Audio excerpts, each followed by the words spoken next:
So I'm JoAnn Wood. I teach accounting in the College of Business. I teach a little bit different because I have an undergrad degree in secondary education. And then I came back and got my master's in accountancy after working um, in industry for a while. So I had a lot of time to train students that were coming out of colleges, and it makes me teach a little bit different between my undergrad degree and my experience from training students.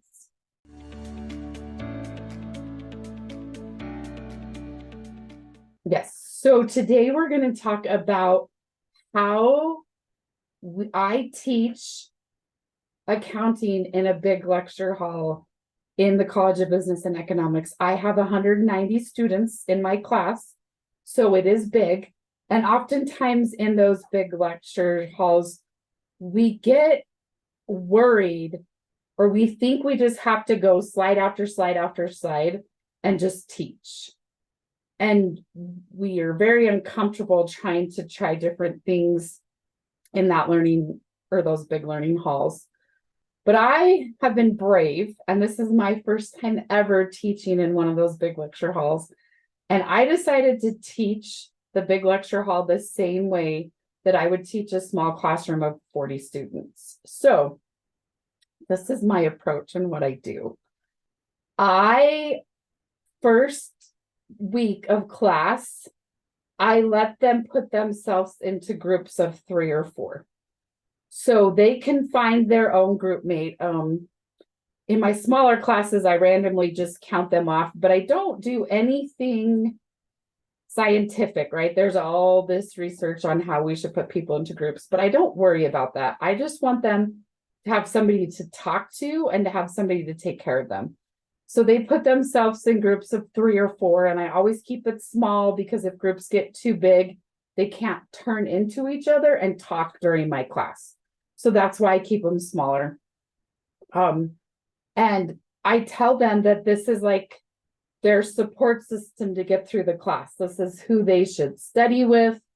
This is who should be their accountability partner to come to class, because you can get lost in a big class. And I also encourage them that if they haven't seen their group mate for a while, just to, email or text them or something, just to make sure they're okay. Just because there's a lot of hard things going on out there. So what I do with these groups is I will let these guys talk to each other at least 10 times through my 75-minute class. And sometimes it's a lot longer. So for instance, yesterday in class, my students are required to come to class with 1 to 2 problems done. So it's kind of the flipped classroom in a way. They come to class with their problems done. They're required to take a picture of them and submit them before they come to class. So they get points for doing the work, and that motivates them to do it. And if they do the work, they get full points. Then they come to class and they sit down, and they know that I am going to go through the problem and they're going to grade it themselves. So if they don't show up to class, they never get answers to the problem. If they do show up to class, they get the answer to the problem. And as I'm stepping down through there and I'm doing the problem, I am watching first when students are writing a lot, because that means they didn't understand what happened and they're writing a lot. And I will say, okay, now that I've shown you the right answer, I would like you to make sure you understand what I just did, and I would like you to talk to your group. And they will turn into their group, and you'll hear some of them say, okay, I actually understood that. Did you understand that? And the other person will say, no, I didn't understand that. So let's talk about it. And I will give them 1 to 2 minutes to talk about it. So while they're talking about it, you can hear the noise level. And they're talking about it. It's crazy, but in a big classroom like that, we're worried about getting their attention again. But the noise level drops. And when the noise level drops, you know they're done talking about it. But what I also noticed has happened is not only do they talk about the problem, they talk to each other, they start to make that connection, and every single one of them automatically checks their cell phone, which is exactly what I want to happen, because they've engaged their brain, so they're not listening to the monotony of my voice. They've listened to somebody else talk, so that's reset their brain. They've checked their notifications, so they're not tempted to pick up their cell phone while I'm talking, and they know it's going to happen again. They know it happens again. And so after that kind of lull has gone down, I will start talking again.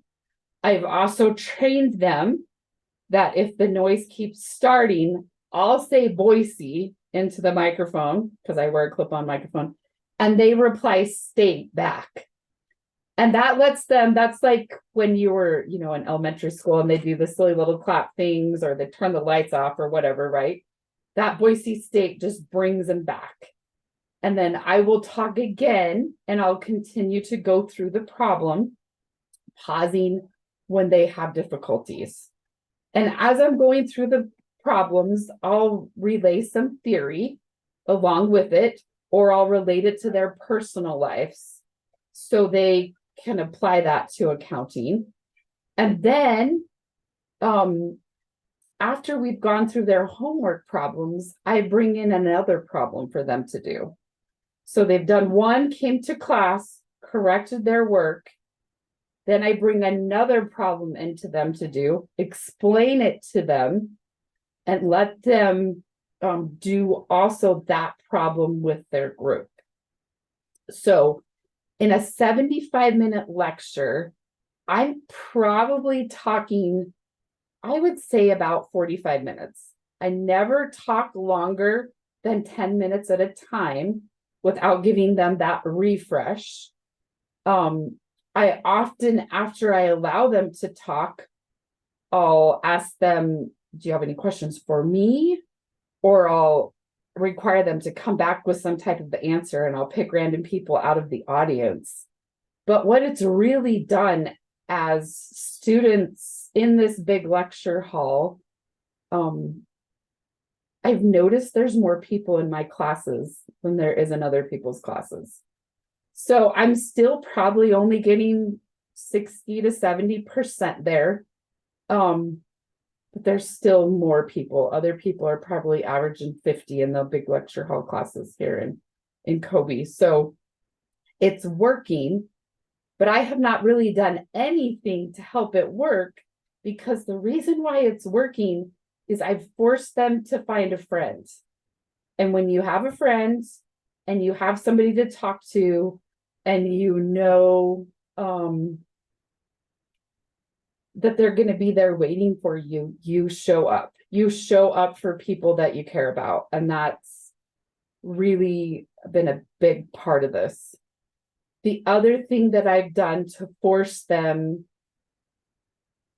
to really bond into these groups is I have what I call a group exam, which really is just a huge review session. So they come to class, I give them 4 or 5 problems I want them to solve. They can pick 2 of those problems they have to solve. So they get to pick what they want to solve. They have about 45 minutes to solve 2 of those problems. They take a picture of it, screenshot, camera, whatever. They turn it into me as a group. And then for the rest of the class, I go over those problems. And that gives them something to take home and study. Now, on my group exam days, if you hold a review session, you're going to get like 30% come. On my group exam days, which is a review session, I have 100% of the class there. Because if they don't show up, they don't get the points. But it's very low stakes. This group exam is 25 points out of 1,000, right? But students will show up when you say the word exam. That's why I call it group exam instead of group review. So those couple of things have really changed the course of my class. And I've raised the class average compared to other semesters about 4%. So we've gone from a 69 to a 73, which is huge. So I feel like groups are working, and it's working in the big lecture halls. I still have control. The students enjoy it.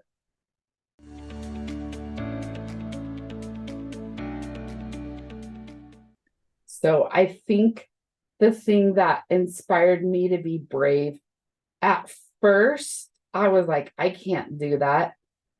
But then I went back to everything I learned in my undergrad degree when I learned how to teach K through 12. And I realized that students' attention span is very short, and they're the same as a high school student. They're really no different. They want to watch TikTok videos.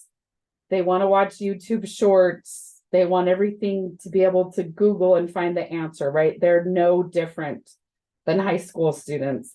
And in high school, in my high school training, my undergrad training, I was taught that you've got to continually engage them and check on them and see what they're doing.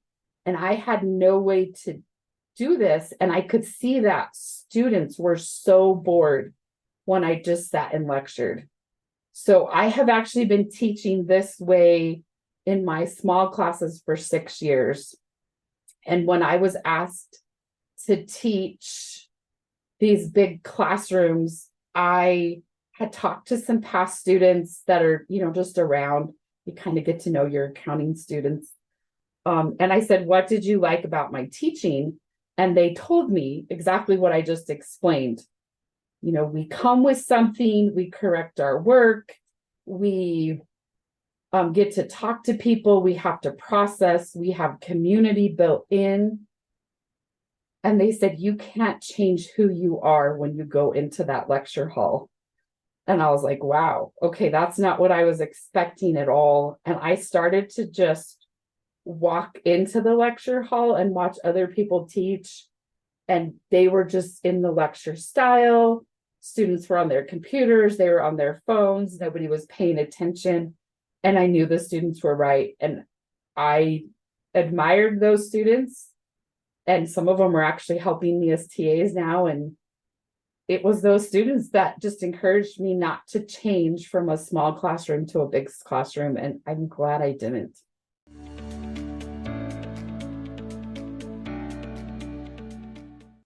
So my advice anywhere is always start small. So if you're hesitant to try this, start small. Try to do this just in the middle of the class one day when you think you're losing their attention. So instead of assigning them into official groups, just tell them to talk to 3 or 4 people around them and give them some situation where they need an answer. So put something up on the board where they have to make a critical thinking decision, or give them, a passage you want them to have an opinion about and talk into groups.